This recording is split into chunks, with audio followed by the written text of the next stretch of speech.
जय हिंद। नमस्कार साथियों, आप सभी का फिर से स्वागत है चुनू स्टडी IQ जीके पर। साथियों, आज के इस क्लास में हम लोग पढ़ने वाले हैं जीके जीएस के टॉप 50 इम्पोर्टेंट कुछ प्रश्न जो कि आपके आने वाले सभी गवर्नमेंट एग्ज़ाम के लिए काफ़ी महत्वपूर्ण हैं। अगर आप किसी भी एग्ज़ाम की तैयारी कर रहे हैं तो आपके लिए सभी क्वेश्चन आज के इस क्लास में इम्पोर्टेंट रहने वाले हैं। तो आप लोग इस क्लास में बने रहिएगा शुरू से लास्ट तक। और वीडियो पसंद आए तो अपने दोस्तों के पास इस वीडियो को शेयर जरूर कीजिएगा। दोस्तों, आप लोग कम से कम इस वीडियो में 30 लाइक ज़रूर कीजिएगा। कम से कम आप सभी लोग एक लाइक कर 30 लाइक पूरा दीजिए आप लोग हमारा मेहनत का लाज देखते हुए। तो आइए क्लास को शुरू करते हैं। आज का पहला नंबर क्वेश्चन है, भारत के राष्ट्रपति को शपथ कौन दिलाता है? भारत के राष्ट्रपति को शपथ कौन दिलाता है? तो भारत के मुख्य न्यायाधीश दिलाते हैं। ऑप्शन इस क्वेश्चन का बिल्कुल सही जवाब हो जाएगा। चलिए आगे बढ़ते हैं।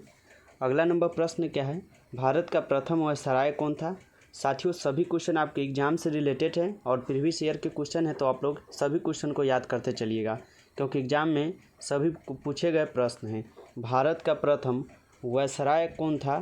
तो लॉर्ड कैनिंग। ऑप्शन 20 क्वेश्चन का बिल्कुल सही जवाब हो जाएगा। चलिए आगे बढ़ते हैं। अगला नंबर क्वेश्चन है, किस अंग के खराब होने से पीलिया होता है? तो ये हो जाएगा यकृत से, जिसे पीलिया होती है। चलिए आगे बढ़ते हैं। अगला नंबर प्रश्न है, प्रसिद्ध शास्त्रीय नृत्य कथकली किस राज्य से संबंधित है? तो ये है केरल से। ऑप्शन डी इस क्वेश्चन का बिल्कुल सही जवाब हो जाएगा। नेक्स्ट प्रश्न है, दादा साहेब फाल्के पुरस्कार किसके क्षेत्र में दिया जाता है? दादा साहेब फाल्के पुरस्कार जो है किसके क्षेत्र में दिया जाता है? तो सिनेमा क्षेत्र में। ऑप्शन इस क्वेश्चन का बिल्कुल सही जवाब हो जाएगा। चलिए आगे बढ़ते हैं। अगला नंबर प्रश्न क्या है, जजिया कर को किसने ख़त्म किया था? तो जजिया कर को अकबर ने ख़त्म किया था। ऑप्शन भी इस क्वेश्चन का बिल्कुल सही जवाब हो जाएगा। चलिए आगे बढ़ते हैं। अगला नंबर क्वेश्चन है, विश्व रेड क्रॉस दिवस किस तारीख को मनाया जाता है? तो ये मनाया जाता है 8 मई को। ऑप्शन सी इस क्वेश्चन का बिल्कुल सही जवाब हो जाएगा। चलिए आगे बढ़ते हैं। अगला नंबर प्रश्न है, संविधान सभा की प्रारूप समिति के अध्यक्ष कौन थे? वेरी इंपॉर्टेंट क्वेश्चन है साथियों, याद रखिएगा क्योंकि एग्जाम में बार बार पूछा गया प्रश्न है। संविधान सभा की प्रारूप समिति के अध्यक्ष कौन थे? तो डॉक्टर भीमराव अम्बेडकर थे। ऑप्शन डी इस क्वेश्चन का राइट आंसर कीजिएगा। अगर आपसे पूछे कि संविधान सभा के निर्माता कौन है, तो डॉक्टर भीमराव अम्बेडकर जी है। और पूछिए संविधान के पिता किसे कहते हैं, तो डॉक्टर भीमराव अम्बेडकर जी को ही कहते हैं। याद रखिएगा, कभी कभी एग्जाम में पूछता है। अगला नंबर प्रश्न है, ओणम किस राज्य का प्रसिद्ध त्यौहार है? ओणम किस राज्य का प्रसिद्ध त्यौहार है? केरल का हो जाएगा। ऑप्शन इस क्वेश्चन का बिल्कुल सही जवाब है। चलिए आगे बढ़ते हैं। साथियों, आप लोग यहाँ तक पहुँच गए हैं और वीडियो को अभी तक लाइक नहीं किए हैं, तो आप लोग सभी लोग एक लाइक कर 30 लाइक पूरा दीजिए। और इस वीडियो से आप सब जरूर कम से कम 5 सब्सक्राइब जरूर पुराइएगा क्योंकि हम बहुत ही मेहनत से आप सबके लिए जीके का क्वेश्चन इस टाइप का लाते हैं। बहुत ही मेहनत लगता है। चलिए क्वेश्चन देखिए। 10 नंबर प्रश्न है, जय जवान जय किसान का नारा किसने दिया था? तो जय जवान जय किसान का नारा दिए थे लाल बहादुर शास्त्री। ऑप्शन 20 क्वेश्चन का बिल्कुल सही जवाब हो जाएगा। चलिए आगे बढ़ते हैं। अगला नंबर क्वेश्चन क्या है, नेताजी किस महापुरुष को कहा जाता है? नेताजी किस महापुरुष को कहा जाता है? तो सुभाष चंद्र बोस जी को नेता महापुरुष के नाम से जाना जाता है। ऑप्शन सी इस क्वेश्चन का बिल्कुल सही जवाब हो जाएगा साथियों। नेक्स्ट प्रश्न की ओर बढ़ेंगे। नेक्स्ट प्रश्न है, लौह पुरुष किस महापुरुष के कहा जाता है? यहाँ पे पूछा था कि नेताजी कहा जाता है किनको, तो सुभाष चंद्र बोस को। यहाँ पर पूछा है कि लौह पुरुष किस महापुरुष को कहा जाता है? तो सरदार वल्लभ भाई पटेल को। ऑप्शन डी इस क्वेश्चन का बिल्कुल सही जवाब हो जाएगा। अगला नंबर प्रश्न है, हवा महल कहाँ पे स्थित है? हवा महल कहाँ पे स्थित है? तो ये जयपुर में है। ऑप्शन इस क्वेश्चन का बिल्कुल सही जवाब कीजिएगा आप लोग। चलिए आगे बढ़ते हैं।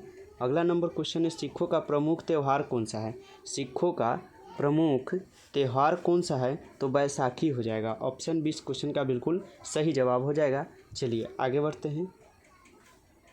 अगला नंबर प्रश्न है, भारतीय संविधान में समवर्ती सूची की अवधारणा कहाँ से ली गई है? साथियों, इंपॉर्टेंट क्वेश्चन एग्जाम में 2 से 3 बार सभी क्वेश्चन रिपीट हुआ है, इसलिए आप लोग सभी क्वेश्चन को अच्छी तरीके से याद कर लीजिएगा। संविधान सभा में समवर्ती सूची की अवधारणा कहाँ से ली गई है? तो ऑस्ट्रेलिया से। ऑप्शन से इस क्वेश्चन का बिल्कुल सही जवाब हो जाएगा।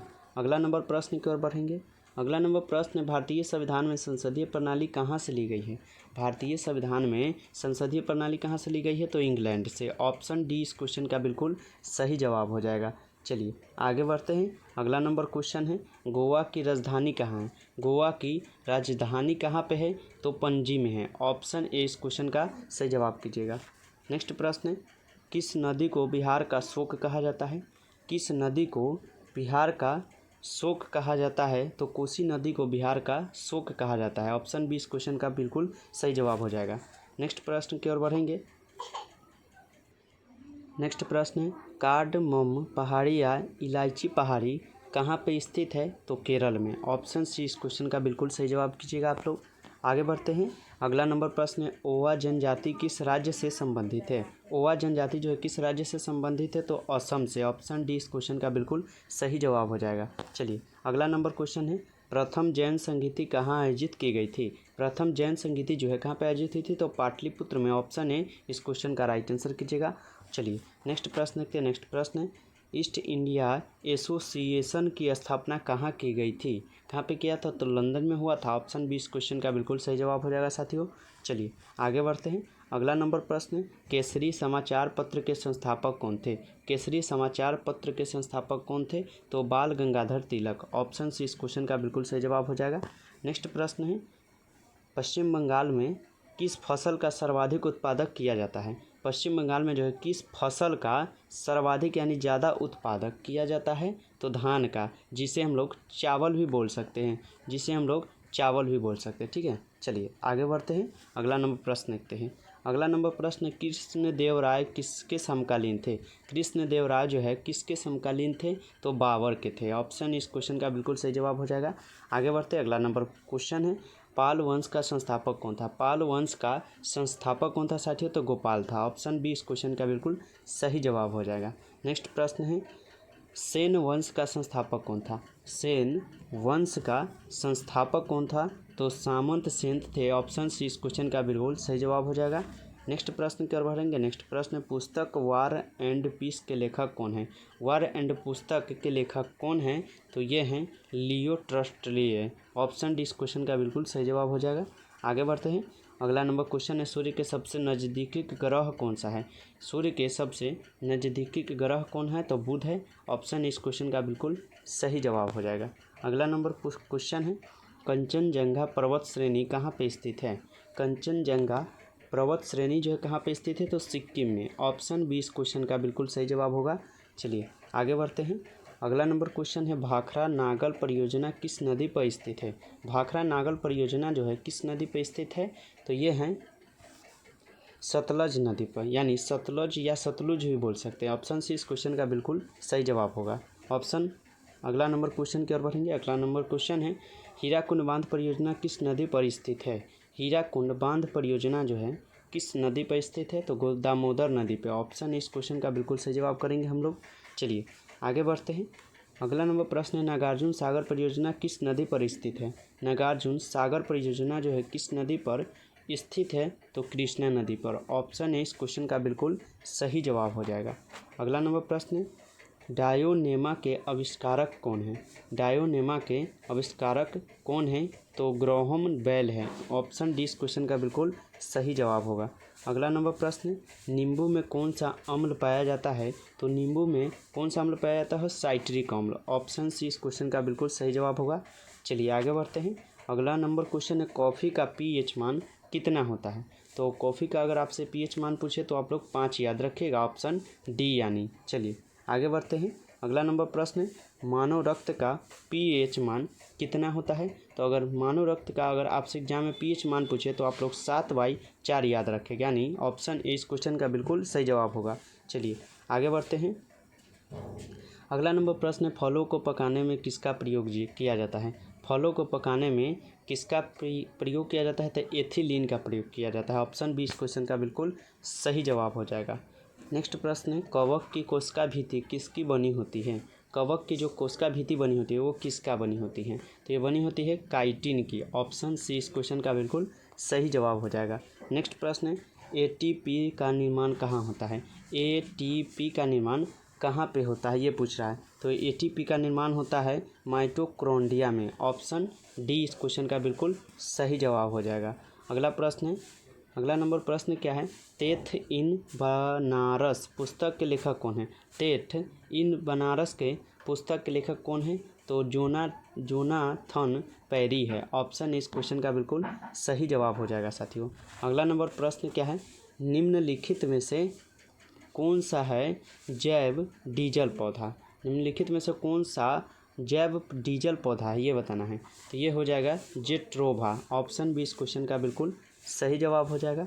अगला नंबर प्रश्न, निम्नलिखित में से कौन सा गैर भारतीय धर्म है।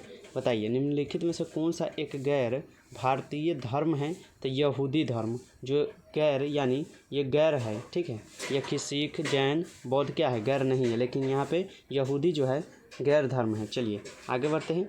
अगला नंबर क्वेश्चन है, भारत का नेपोलियन किसे कहा जाता है। भारत का नेपोलियन किसे कहा जाता है, तो भारत का नेपोलियन कहा जाता है समुद्रगुप्त को। ऑप्शन डी इस क्वेश्चन का बिल्कुल सही जवाब हो जाएगा। चलिए आगे बढ़ते हैं। अगला नंबर प्रश्न क्या है, निम्नलिखित स्थानों में से गदर आंदोलन कहाँ प्रारंभ हुआ था।